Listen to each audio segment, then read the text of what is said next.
Ayan guys, good evening. Welcome to my Ayan, YouTube ngayon tayo channel, guys, KBR nandito tayo TV. ngayon sa Aroseros Park, Ayan Forest po Park. guys, Ayan, masasaksihan nandito niyo po tayo sa guys may ang Arroceros Forest koi Park fish. dito Ayan, sa Manila. hindi nagpakita si Isko. Ayan, dito yan Black matatagpuan daw yung sa, Isko, of eh, course, sa Manila, mailap. malapit Nagpakita sa ka. Loton at sa City Hall. Kaganda rito guys. Ayan po guys. So makikita nyo dyan yung mga view na puro nga puno, iba't ibang klaseng puno at iba't ibang klaseng ibon guys, nandyan.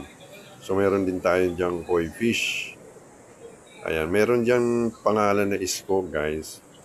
Yung isko na yun Ito na mailap talaga, at mahiyain. tingin tayo Kulay guys, black. Company A.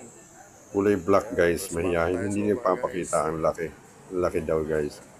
So ayan po guys, thank you for watching. God bless us all. Ayan. Don't forget to subscribe, like, and share. God